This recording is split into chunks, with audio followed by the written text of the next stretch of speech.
Hello, everyone.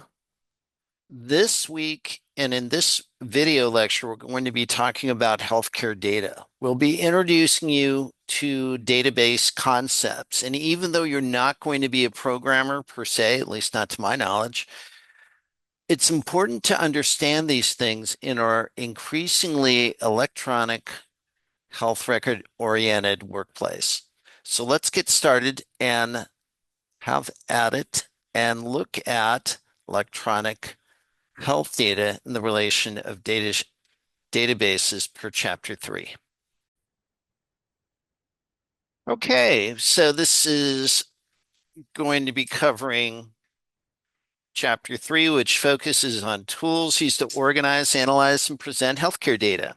As future HIM professionals, you don't need to be programmers. You don't need to be a data analyst or data scientist. But here's what you do need. You do need to understand the tools being used, why they're used, and how data flows through healthcare systems.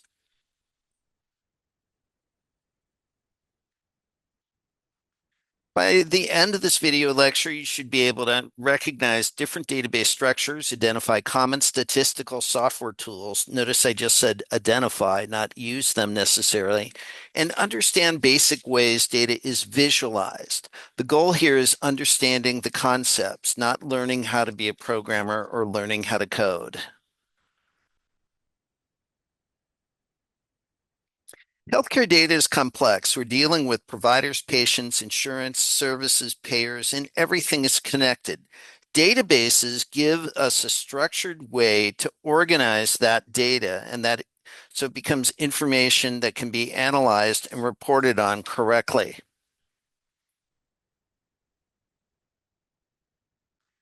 Here are some key database terms you'll hear often. Tables look like spreadsheets with rows and columns.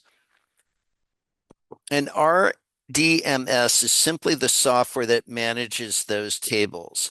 SQL, or structured query language, is a language used to talk to the database. You're not expected to write SQL, although we will give you a little bit of a taste of that this week, but just know what it does. ERDs are visualization maps that show how tables connect. Think of a relational database as Excel. Columns are fields, rows are records. You can think of columns and fields as categories of data. Rows are individual records, and we'll get into that with our assignment. Each row has a unique identifier called a primary key. That's how the information in one table connects the information to another. You have to have something that links the patient info to services and claims. Now we're going to talk about a data dictionary. Data dictionary is an instruction manual for the database. It explains what each field means, what data goes into it, and what values are allowed. HIM professionals rely heavily on these to ensure data accuracy and consistency.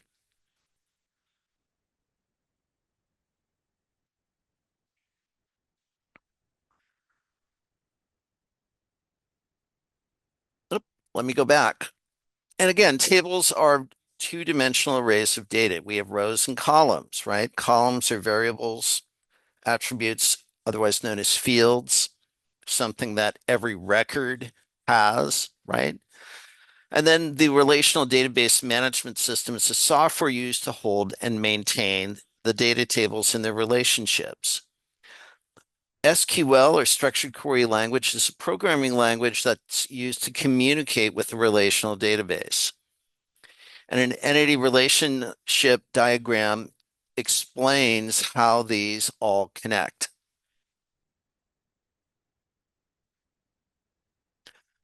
So again, we have this hierarchy, if you will, the database, then we have the table, that's the entity, field is the attribute, and then we have the data elements, right?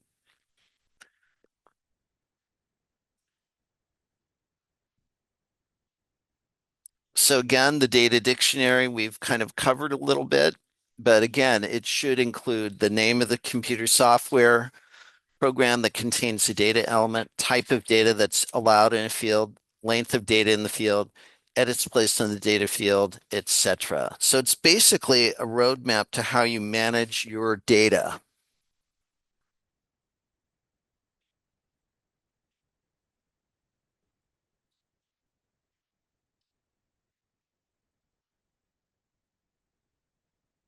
Again, we get into structured query language or SQL. It's a tool used to maintain the database. We select data out of a database. We update data.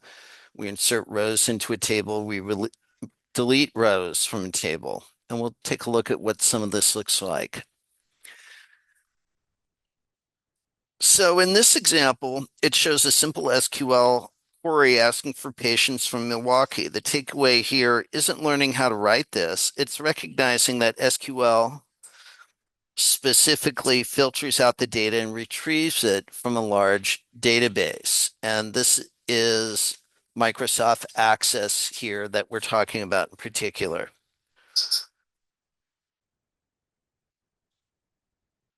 So again, in this case, we have select, which is a master command in SQL, patient name, last name, patient first name, from, which is the table, where is the condition, the city is Milwaukee.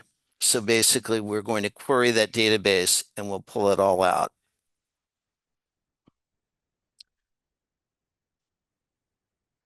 We also have statistical software packages, and there's several major ones that you see in healthcare. Ones that we are the most common are R, SAS, SPSS, and Excel, right?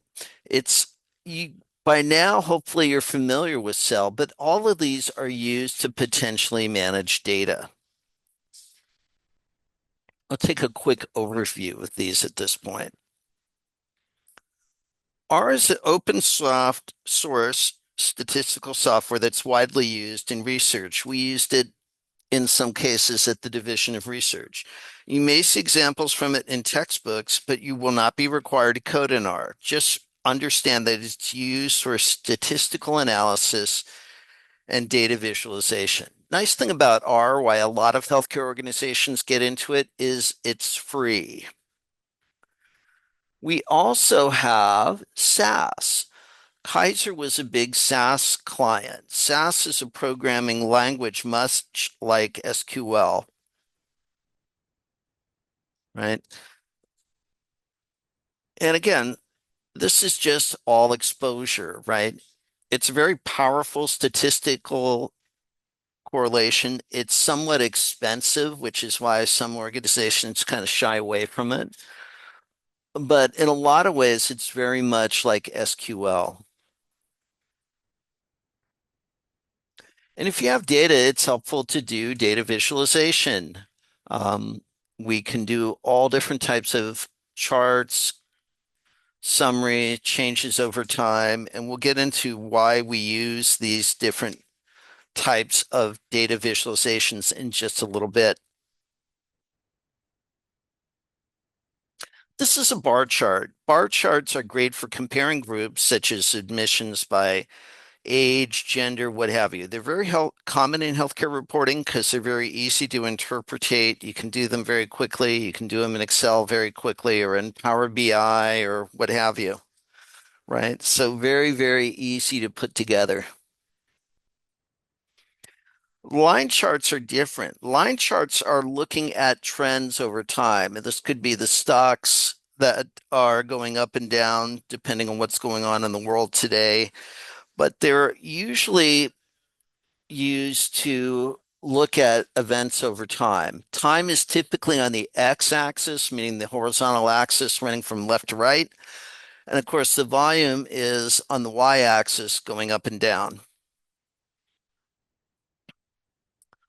Pie charts are used to show proportions of a whole. They're useful when categories add up to a total population. They're often, though, overused and they get confusing sometimes if you have a whole bunch of different categories and it looks like a very nondescript circle with a bunch of slices that you don't know what the slices mean.